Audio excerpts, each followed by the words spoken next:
কবরে মানুষকে জীবিত করলে এটা কোরআনের খেলাফ হয়ে যায়। কোরআনে আল্লাহ বলছেন যে মৃত্যুর পরে তোমাকে হাসর ময়দানে তোলা হবে, আল্লাহর সামনে বিচারের জন্য নিয়ে যাওয়া হবে। কিন্তু মৃত্যুর পরে হাসর, এর মাঝখানে আরেকবার জীবিত করা হবে, এর কোনো প্রমাণ কোরআনে নেই। পর্দার আড়ালের জগতের শাস্তি, এটার জায়গাটার নাম আল্লাহ কোরআনে বলছে সেজেন। আমরা এ পর্যন্ত বলতে পারি যারা শাস্তির যোগ্য তাদেরকে জেলখানায় রাখা হবে। কিন্তু কবরে মানুষ সূরা নাহলের 44 নম্বর, সূরা নাহলের 44 নম্বর আয়াতে কারিমা, এটা মুখস্থ করে রাখবেন। না হয় এই মহাফেতনার কবলে দেখি যে দিন দিন কত মানুষ, এই ভালো মানুষ, জ্ঞানী মানুষ এই মহাফেতনার দুনিয়ার মানুষ আর জিন ছাড়া সবাই তার চিৎকারের আওয়াজ শুনতে পায়। এই জন্য মুসলমান সাবধান, পাপাচার হয়ে মৃত্যুবরণ করে। আসসালামু আলাইকুম ওয়া রাহমাতুল্লাহি ওয়া বারাকাতুহু। প্রিয় ভাইরা, আপনারা মুজাম্মিল হক সাহেবের কিছু বিভ্রান্তিকর বক্তব্য আপনারা শুনলেন, যে উনি বলতে চাইতেছেন যে কবরের মধ্যে যে মানুষকে জীবিত করা হবে এবং তাকে সওয়াল জবাব করা হবে, এটা কোরআনের মধ্যে কোথাও লেখা নাই। তার মানে কবরের মধ্যে সওয়াল জবাবের কোনো প্রশ্ন, কোনো এই কথাটার কোনো ভিত্তি নেই। হাদিসের মধ্যে এসেছে যে কবরের মধ্যে মানুষকে প্রশ্ন করা হয়, তো প্রশ্ন করতে হলে তাকে জীবিত করতেই হবে। জীবিত করেই প্রশ্ন করা হবে। তখন এই কথাগুলো নিয়ে উনি মানুষের মধ্যে বিভ্রান্তি চলাইতেছেন। আসুন এ বিষয়ে প্রথমে মুজাম্মিল হক সাহেব যে উনি আসলে কি বুঝাইতে চাইতেছেন এই বিষয়টা নিয়ে, তারপরে আমরা ইমাম হুসাইন সাহেবের বক্তব্য শুনবো। আসুন প্রথমে আমরা মুজাম্মিল সাহেবের বক্তব্যটা আমরা প্রথমে শুনে নিই। বলা আছে, কিন্তু এই আলেম সাহেবরা আল্লাহ জানেন যেটা কোরআন পড়বে না, কোরআন বুঝবে না, ওই হাদিসে পাইছে, এই হাদিস থেকেই শুরু। অথচ কোরআন আল্লাহ কি বলে রাখছে এর ধারে কাছে তারা। মৃত্যুর আলামত শুরু হয়ে গেলে সেখান থেকে কিয়ামত পর্যন্ত মানুষের কোনো নেকামল, কোনো দোয়া কালাম কিছু কবুল হবে না। তাহলে মুনকার নাকিরের সুয়াল হবে, আপনি আমি বললাম রব্বি আল্লাহ, সেটা কি উপকার হবে? এখন বলেন রব্বি আল্লাহ, এটা উপকার হবে। তো মরার পরে আপনি রব্বি আল্লাহ বললে কোনো উপকার হবে? তা আল্লাহ কোরআনে বলেই দিয়েছে যে আমার শাস্তি নিদর্শন শুরু হয়ে গেলে কোন মানুষের ইমান বা ইমানের মধ্যে নেকামল এটা কবুল হবে না। সূরা আনামের 158 নম্বর আয়াতে দেখেন। তাহলে এখন মুনকার নাকিরে কি জন্য ওখানে ফাংশন হবে? রব্বি আল্লাহ। আর মানুষকে জীবিত করতে হলে তো 3 বার জীবন হবে। আর মানুষকে জীবিত করলে মানুষ মিথ্যা কথা বলবে, আল্লাহর সামনে মিথ্যা কথা বলবে, আল্লাহ মুখে শিল মারিয়ে হাত পা দিয়ে কথা বাইর করবে। কিন্তু মুনকার নাকিরের কাছে মিথ্যা কথা বললে ফেরেশতারা জানবে যে এই লোকটা সত্য বলে মিথ্যা বলে? ফেরেশতারা গায়েব জানে? কি অদ্ভুত কথা ভাই! এখানে উনি বলতেছেন যে কবরে যদি মানুষকে জীবিত করা হয় তাহলে ওই মানুষ ফেরেশতাদের সামনে মিথ্যা কথা বলবে। কবরে কি মিথ্যা কথা? কবরটা কি দুনিয়ার জিন্দেগি যে ওখানে মিথ্যা কথা বলবে? কোনো মানুষের কি ওই ক্ষমতা তখন থাকবে? বন্ধুগণ, উনি মানুষকে কিরকম যে বিভ্রান্তিকর কথা বলে বুঝাইতেছেন আল্লাহই ভালো জানে। আসুন এবার আমরা ডক্টর ইমাম হুসাইন সাহেবের মুখ থেকে শুনবো যে এই মুজাম্মিল হক সাহেব যা বলেছেন তা কতটুকু যুক্তিসঙ্গত। আসুন আমরা তার মুখ থেকে শোনার চেষ্টা করি। ফিতনার বড় জবাব, মহাফিতনার বড় জবাব, সূরা নাহলের 44 নম্বর, সূরা নাহলের 44 নম্বর আয়াতে কারিমা, এটা মুখস্থ করে রাখবেন। না হয় এই মহাফেতনার কবলে দেখি যে দিন দিন কত মানুষ, এই ভালো মানুষ, জ্ঞানী মানুষ এই মহাফেতনার কবলে পড়ে যাচ্ছে। বর্তমানে অন্যতম একটা মহাফেতনা আহলুল কোরআনের ফেতনা। বর্তমানে অনেক শিক্ষিত মানুষ, অনেক জ্ঞানী মানুষ দেখা যাচ্ছে এই মহাফেতনার মধ্যে নিমজ্জিত হয়ে যাচ্ছে, ঈমান হারা হয়ে যাচ্ছে। বলতেছে যে শুধু কোরআনে কারীম মানাই যথেষ্ট, হাদিস মানা লাগবে না। নবী সাল্লাল্লাহু আলাইহি ওয়াসাল্লামের হাদিস মানা লাগবে না, হাদিস মানা জরুরি না, কোরআনেই হাদিস। সুতরাং কোরআন মানলে কোরআনও মানা হবে, হাদিসও মানা হবে। সুতরাং আর নবী সাল্লাল্লাহু আলাইহি ওয়াসাল্লামের হাদিস মানার দরকার নাই। এরা এক বিকৃত ইসলামের জন্ম দিচ্ছে। শুধু কোরআন মানে হাদিসকে আলাদা করে শুধু কোরআন মানার কথা বলে এক বিকৃত ইসলাম, যে ইসলাম নবী সাল্লাল্লাহু আলাইহি সাল্লাম রেখে যান নাই, ওই রকম এক বিকৃত ইসলামের জন্ম দিয়ে হাজার হাজার মানুষকে ঈমান হারা করতেছে।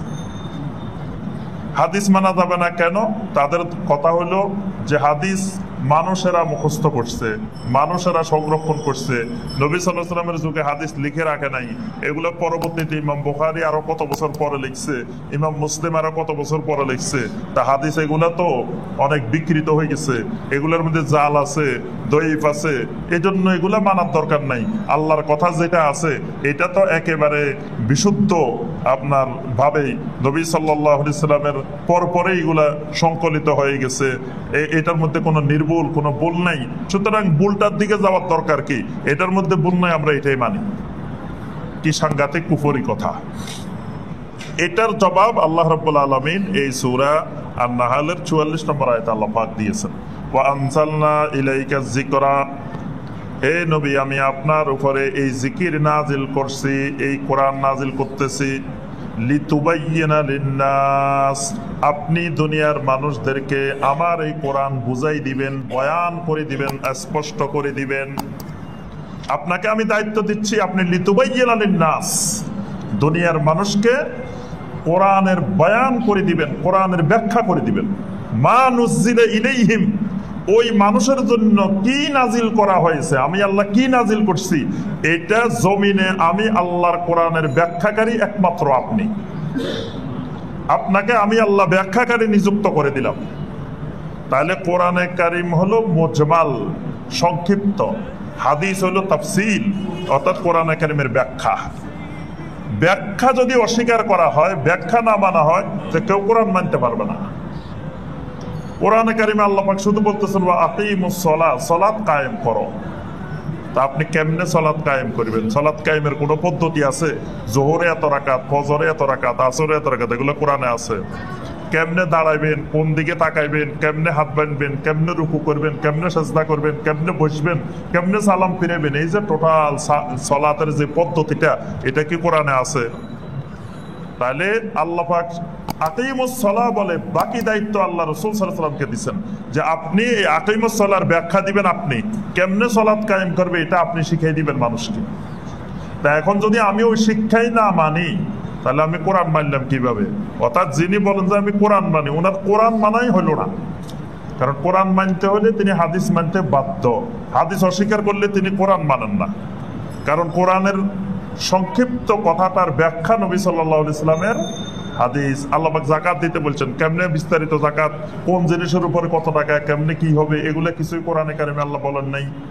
সিয়াম পালন করতে বলছেন, কেমনে সিয়াম পালন করবেন, এগুলা বিস্তারিত বলা হয় না। হজ করতে বলা হয়েছে, হজ কেমনে করবেন বিস্তারিত বলা হয় না। অর্থাৎ ইসলামের টোটাল বিধিবিধানগুলো ব্যাখ্যা সহকারে আসছে নবী সাল্লাল্লাহু আলাইহি ওয়াসাল্লামের হাদিসে। কোরআনে আছে সংক্ষিপ্ত, কোরআনে আল্লাহ রাব্বুল আলামিন নির্দেশ দিয়েছেন সংক্ষিপ্তভাবে, এটার ব্যাখ্যা করেছেন মুহাম্মদ রাসূলুল্লাহ সাল্লাল্লাহু আলাইহি ওয়াসাল্লাম। এই জন্যই কালেমার সাথে শুধু লা ইলাহা ইল্লাল্লাহকে কালেমা করা হয় নাই, লা ইলাহা ইল্লাল্লাহর সাথে মুহাম্মাদুর রাসূলুল্লাহ সাল্লাল্লাহু আলাইহি ওয়াসাল্লামকে সংযুক্ত করা হয়েছে।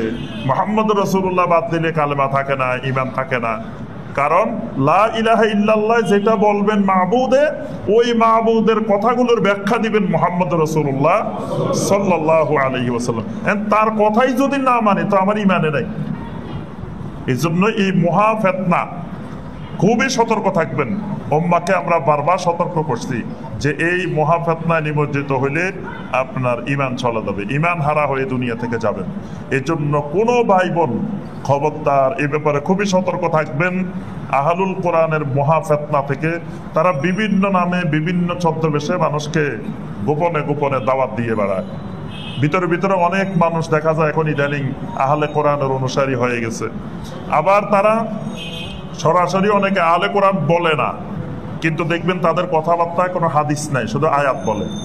বিশ্বের অনেকগুলো বড় বড় দেখবেন যে বড় বড় স্কলার, বড় বড় স্পিকার, বড় বড় বক্তা, তাদের লক্ষ লক্ষ সারা পৃথিবীতে অনুসারী।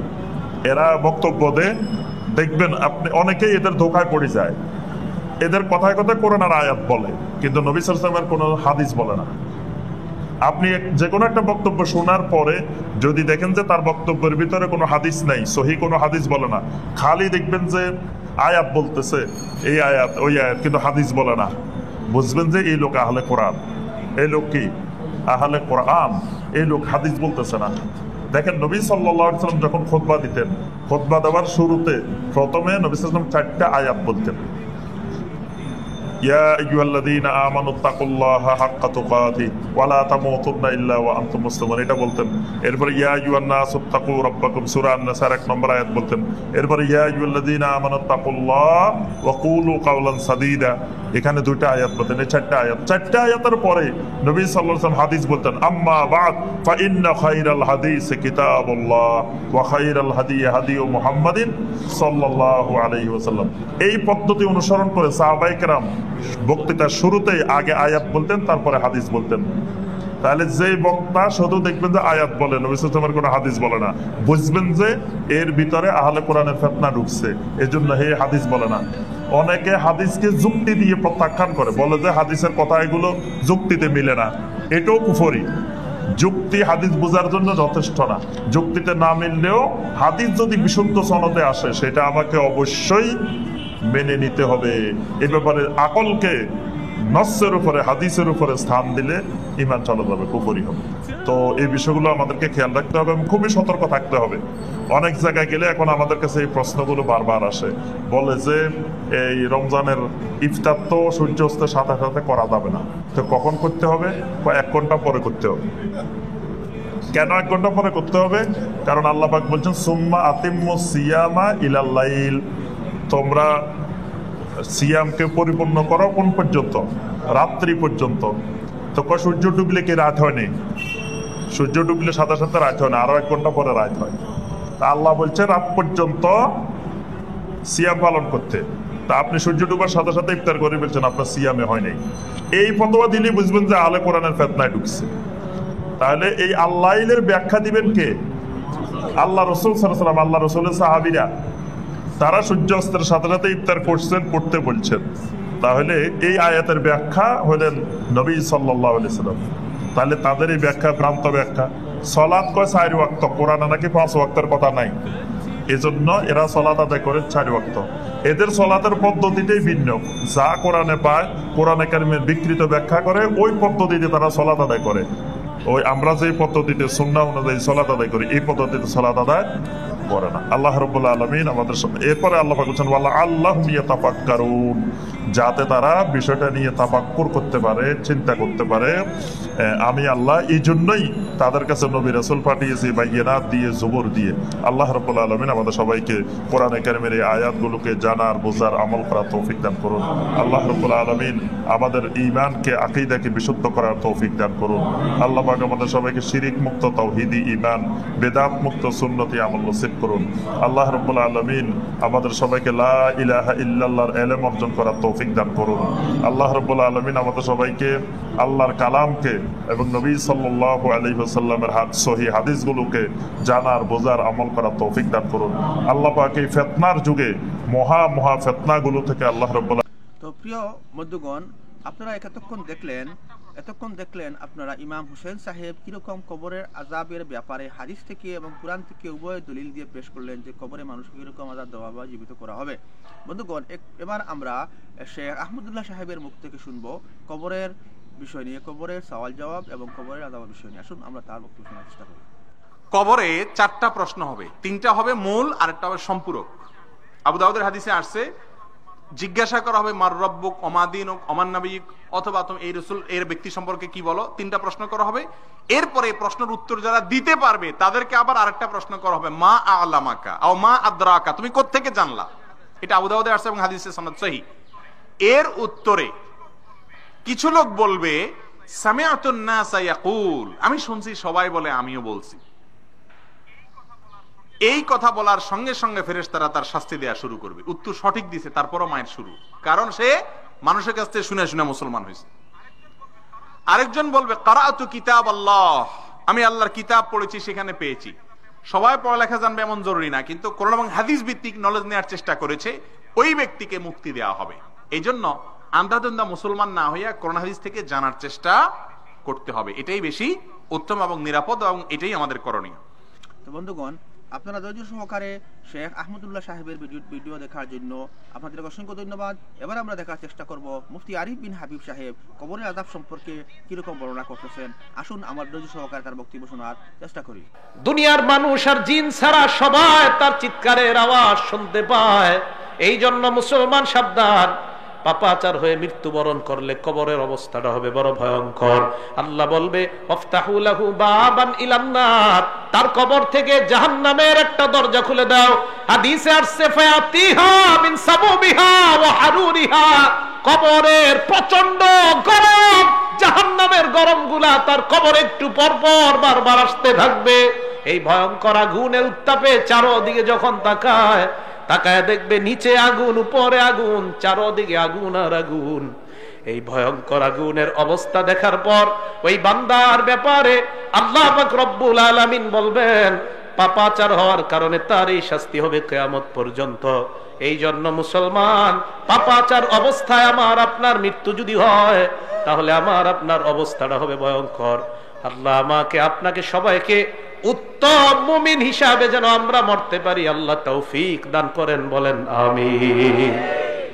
মৃত্যুর যন্ত্রণা এই ভোগ করা আর মরণের সময় আমার আপনার অবস্থা যদি হয় ভয়ঙ্কর, একটু চিন্তা করবেন আজকে বালিশে মাথা লাগায়, আল্লাহ না করুক, আল্লাহ না করুক, আল্লাহ না করুক আমার আপনার কবরে জাহান্নামের থেকে যদি দরজা দিয়া, জানালা দিয়া জাহান্নামের তাপ আর আগুন ঢুকতে থাকে, নিচে আগুন, উপরে আগুন, চারদিকে আগুন, আজকে ল্যাপটা মাথায় দিয়ে অন্ধকার চোখে তাকায় কল্পনা করবেন যে কবরে তো আমি একা থাকতে হবে। এরকম ভয়ঙ্কর অবস্থা তৈরি হয়ে যাবে।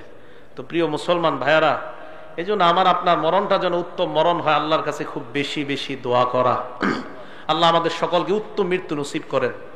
তো আল্লাহ বলেন সুম্মা তুরাদ্দুনা ইলা আলিমিল গায়বি ওয়াশ শাহাদা, সূরা জুমুআর ৮ নম্বর আয়াতে আল্লাহ বলেন কোন মরণ থেকে তোমরা পালিয়ে বেড়াও, কোন মরণ থেকে তোমরা পালিয়ে বেড়াও। আল্লাহ বলেন তোমাদেরকে দৃশ্য অদৃশ্যের রব আল্লাহর দিকে তোমাদেরকে ফিরে যাইতে হবে। ফায়ুনাব্বিউকুম বিমা কুনতুম তা'মালুন, তোমাদেরকে তোমাদের আমল সম্পর্কে আল্লাহ জানায় দিবে কিয়ামতের ময়দানে। হাফেজ সাহেবরা 15 নম্বর পারার 2 নম্বর পৃষ্ঠাটা খুলবেন, খোলার পর আল্লাহ আপনার আমলনামাটা দিয়ে বলবে ইকরা কিতাবাকে, বান্দা নে তুই তোর আমলনামা পড়, পড় পড়। কাফা বিনাফসিকাল ইয়াউমা আলাইকা হাসিবা, আজকে হিসাবের জন্য তুই যথেষ্ট, তুই তোর আমলনামা পড়। ওই বান্দা আমলনামা খুলবে, খোলার পর 15 নম্বর পারার 18 পৃষ্ঠায় দেখবেন 2 নম্বর লাইন থেকেই শুরু। ফাতারাল মুজরিমিন মুশফিকিনা ফিহি, অপরাধীরা এই দেখেন এইভাবে তাকাবে আমলনামার দিকে, বিশাল বড় বড় চক্ষু করে তাকাবে, তাকায় বলবে মালি হাযাল কিতাব, এটা আবার কেমন আমলনামা, লা ইউগাদিরু সগীরাতান ওয়ালা কাবীরাতান ইল্লা আহসাহা, এটা দিয়ে ছোট ছাড়ে নাই, বড় ছাড়ে নাই, আমি যত অপরাধ করলাম সমস্ত অপরাধ দেখি এই জায়গার মধ্যে লেখা। এই জন্য মনে রাখবেন আমার আপনার প্রত্যেক দিন আমার আপনার আমলনামা লেখার জন্য ফেরেশতা কাঁধের মধ্যে আছে। সূরা ইনফিতর 10, 11, 12 নম্বর আয়াতে আল্লাহ বলেন ইন্না আলাইকুম লাহাফিজিন, তোমাদের সাথে সংরক্ষণকারী ফেরেশতা আছে, কিরামান কাতিবিন, লেখক ফেরেশতারা, ইয়ালামুনা মা তাফআলুন, তোমরা যা করো তারা তা জানে। এবার আপনারা একটা আয়াত সারা জীবন উলামায়ে কেরাম সহ সবাই মনে রাখবেন, সূরা আলাকের 14 নম্বর আয়াতে আল্লাহ বলেন বান্দা হাত দিয়ে যখন গুনাহ করো, পা দিয়ে যখন গুনাহ করো, চোখ দিয়ে যখন গুনাহ করো, কান দিয়ে যখন গুনাহ করো, সূরা আলাকের 14 নম্বর আয়াতটা মনে রাখবা। আল্লাহ কয় আলাম ইয়ালাম বিআন্নাল্লাহা ইয়ারা, এই বান্দা এই তুই কি করস, তুই জানোস না আমি তোরে দেখি, বলতেছ আল্লাহ বলতেছে এই তুই জানোস না আমি তোরে দেখি, এই যে হাত দিয়ে গুনাহ করতেছে, এই আলাম ইয়ালাম, এই সে কি জানে না? আল্লাহ কয় আরে তার কি হলো, সে কি জানে না? বিআন্নাল্লাহা ইয়ারা, আমি আল্লাহ তাকে দেখছি, সে কি জানে না? সে হাত দিয়ে কিভাবে গুনাহ করে, সে জানে না আমি তাকে দেখছি? সূরা কফের 26 নম্বর আয়াতে আল্লাহ বলেন ওয়ালাকাদ খালাকনাল ইনসান, আমি মানুষ বানাইছি, ওয়া না'লামু মা তুওয়াসওয়িসু বিহি নাফসু, মানুষের অন্তর কি কুমন্ত্রণা দেয় আমি জানি। আমার দিকে তাকান, এই যে আমি কথা বলতেছি আরিফ বিন হাবিব, আল্লাহ কয় আমি শুনি। এবার আমি মুখ বন্ধ রাখলাম, জিহ্বা দিয়ে বলতেছি, আল্লাহ কয় এটাও শুনি। মুখ বন্ধ, জিহ্বা বন্ধ, মনে মনে মনে মনে শুধু কল্পনা করছি, আল্লাহ কয় বান্দা এটাও শুনি। তুমি কি বলবা সব শুনি আমি, এজন্য আমার দিকে তাকান। আল্লাহ কয় ইয়ালামু খাইনাতাল আয়ুনি ওয়া মা তুখফিস সুদুর, এই তুমি চোখের কোনা দিয়া কি কি গুনাহ করো, ডাইরেক্ট করো না, চোখের আর চোখে তুমি কোনো গুনাহ করতেছো, ইয়ালামু এ বান্দা আমি কিন্তু তোর চোখের এই কোনার খেয়ানত সম্পর্কে আমি জানি। রাস্তা দিয়ে হাঁটতেছেন, এইভাবে চোখের কোনা দিয়ে গুনাহ করতেছেন, একটা আয়াত সারা জীবন মুখস্থ রাখেন, তা আপনার জন্য যথেষ্ট। ইয়ালামু খাইনা, আপনি রাস্তা দিয়ে হাঁটবেন আর চিন্তা করবেন আল্লাহ বলছে আমার চোখ নাকি কোনো খেয়ানত যদি আশেপাশে চুপে চুপেও করে ফেলে, এটাও আল্লাহ জানে। তো 26 নম্বর আয়াতে আল্লাহ বলেন আমি কিন্তু জানি। তো জানার পরে আল্লাহ আপনি কিভাবে জানেন? প্রশ্ন, ওয়ানাহনু আকরাবু ইলাইহি মিন হাবলিল ওয়ারিদ, তোমার গলার যে দমনি এটারও আরো কাছে আমি আল্লাহ থাকি। প্রিয় মুসলমান ভাইয়ারা, সবার কথাগুলো মনে থাকবে তো ইনশাআল্লাহ? তাহলে মৃত্যুর যে ভালো 15টা লক্ষণ বলা হলো, এই লক্ষণগুলো আমরা মনে রাখবো এবং আমরা বেশি বেশি আমল করব, মৃত্যুর প্রস্তুতি নিব। আল্লাহ পাক রব্বুল আলামিন আমাদের সকলকে মৃত্যুর প্রস্তুতি নিয়ে আমরা যেন কবরে যাওয়ার আগেই ইমানদার হয়ে মুমিন হয়ে কবরে যাইতে পারি, আল্লাহ তৌফিক দান করেন।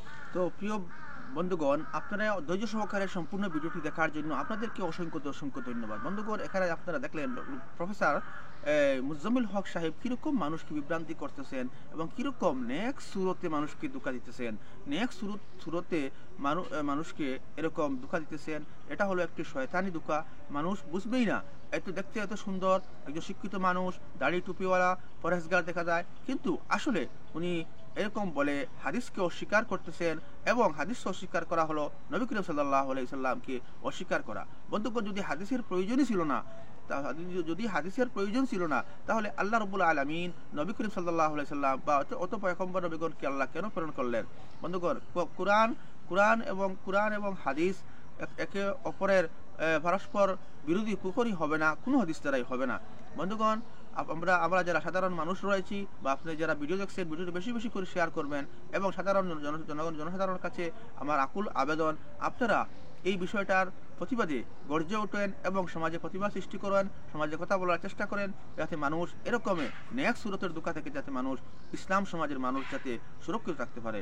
আপনারা যারা সম্পূর্ণ ভিডিও দেখেছেন তাদেরকে অসংখ্য ধন্যবাদ। চ্যানেল নতুন এসে থাকলে অনুগ্রহ করে চ্যানেলটাকে সাবস্ক্রাইব করবেন এবং আপনাদের বন্ধু বান্ধবকে দেখার সুযোগ করে দিবেন এবং আপনার ফেসবুক, ইনস্টাগ্রাম আইডিতে এই ভিডিওটি শেয়ার করে সকলকে দেখার সুযোগ করে দিয়েন। আসসালামু আলাইকুম ওয়া রাহমাতুল্লাহি ওয়া বারাকাতুহু।